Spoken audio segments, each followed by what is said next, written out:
Bentrovati a Cattolica e dintorni. Studiare tedesco già alle scuole superiori può offrire un'opportunità in più per trovare lavoro. Lo hanno ribadito durante un convegno che si è svolto in Cattolica, docenti e rappresentanti del mondo delle imprese. Vediamo insieme il servizio.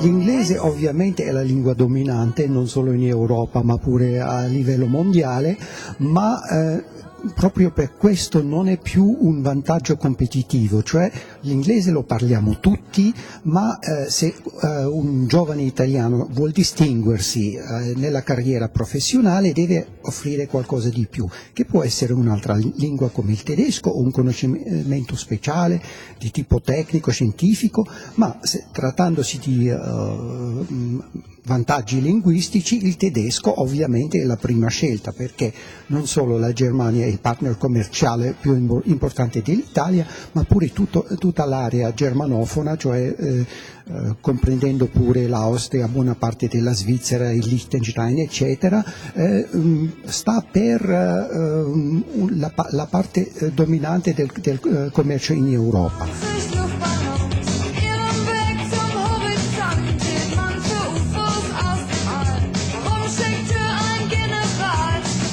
Sermoneta, che cosa ne pensa del pregiudizio diffuso secondo il quale la lingua tedesca sarebbe una lingua difficile da apprendere? Ma è un pregiudizio sbagliato, in quanto il tedesco sì, è una lingua complessa come anche del resto l'italiano, però non è una lingua così difficile da imparare. Oltretutto è una lingua germanica, ma venendo dalle lingue romanze che sono comunque molto complesse anche da un punto di vista di grammatica e di sintassi, non presenta difficoltà maggiori rispetto ad altre lingue europee.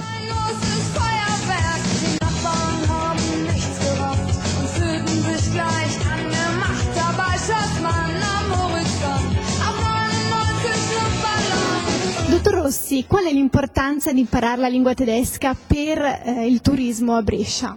Fondamentale. Io penso che per la provincia di Brescia turismo e tedesco, turismo e Germania sia un binomio inscindibile.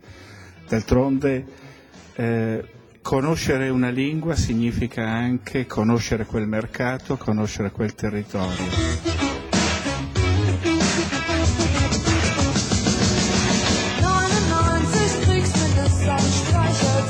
Professoressa Lombardi, quali sono le nuove proposte formative dell'Università Cattolica per soddisfare le esigenze del territorio riguardo alla lingua tedesca?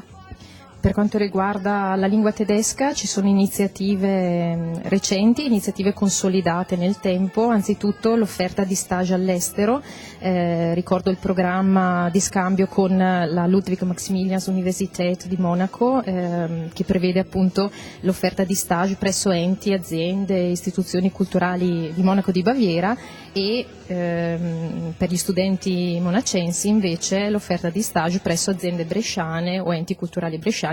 L'altra proposta riguarda un importante ente culturale che è il Kunsthistorisches Museum di Vienna, dove i nostri studenti vengono selezionati per svolgere uno stage di 3 mesi. Queste sono, diciamo, le offerte di punta di un percorso formativo che cerca di avere attenzione alle esigenze del territorio partendo dalla formazione dei propri studenti.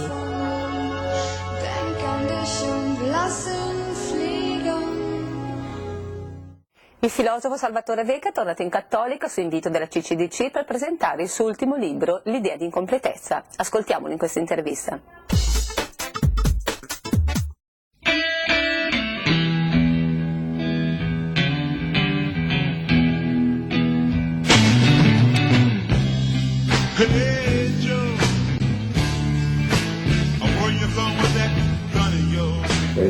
Nel campo dei nostri modi di convivere, l'incompletezza ci insegna e ci ricorda che le nostre culture sono per noi molto importanti, ma che ci sono anche altre culture, ci sono persone che si identificano in altri valori, che valgono esattamente quanto i nostri, anche se sono diversi, e quindi l'idea di incompletezza ci suggerisce che la cosa più importante, come direbbe una grande figura come Carlo Maria Martini è che noi dobbiamo imparare a convivere nella diversità.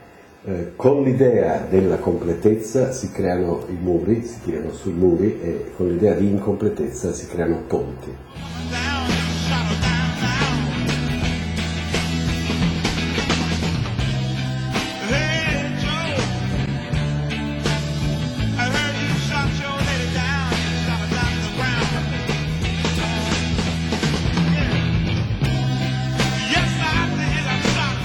Il problema dell'incertezza è che è il tasso di incertezza a cui siamo esposti noi nelle nostre vite e nel mondo che abitiamo, ma io vorrei suggerire a tutti una riflessione di questo tipo. Immaginiamo che noi fossimo in una società e le nostre vite fossero caratterizzate da un costante tasso di certezza.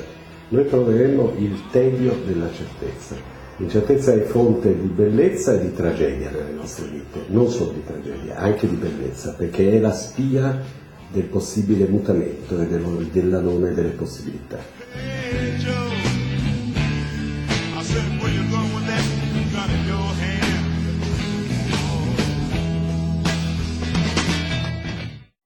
E ora spazio alla rubrica Libri in pillole.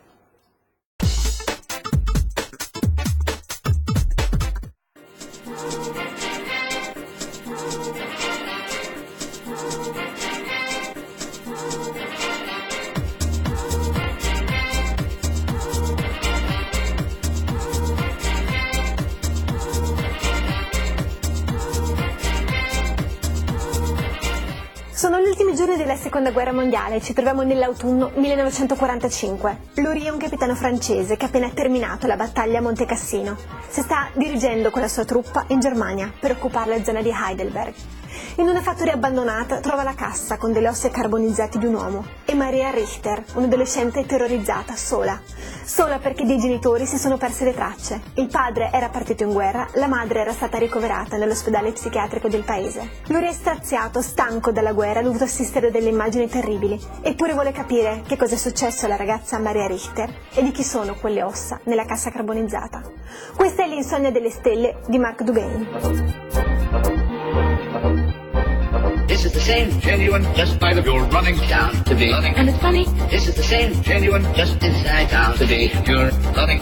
This is the same genuine, just by the you're running down to be running. And it's funny. This is the same genuine, just inside down. Questo libro di Matthew Cody è divertente e avvincente. La storia è inventata a Nobles Green, una città che ha una particolarità perché sembra essere la più sicura al mondo. Daniel, il protagonista, si trasferisce proprio lì con la sua famiglia. È un ragazzo normale che stringerà amicizia con i ragazzi del vicinato, tutt'altro che normali, dato che diventano invisibili, volano nello spazio ed è proprio grazie a loro che Nobles Green è la città più sicura al mondo. Peccato però che al compimento di 13 anni tutti i poteri dei ragazzi svaniranno e la città rischia di cadere nelle mani di un terribile malvagio. Ce la farà Daniel, l'unico ragazzo senza poteri, a salvare i supereroi? Questo è Super, non servono superpoteri per essere supereroi, di Matthew Cody.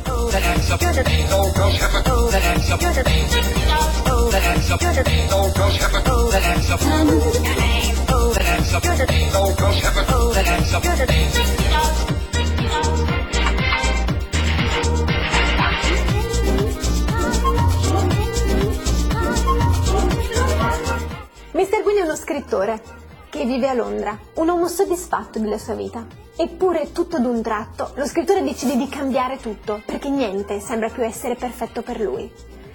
A 43 anni pubblica un articolo sul Guardian con le 52 cose che deciderà di non fare mai più, l'ultima delle quali scrivere. Eppure poco dopo sembra sentire una mancanza terribile per quella professione che sembrava essere fatta proprio per lui. Soffre per questa mancanza, questo vuoto che non riesce più a colmare. Sarà l'incontro con delle foto e dei ritratti a fare venire un'idea geniale. Questo è Mr. Gwyn di Alessandro Baricco.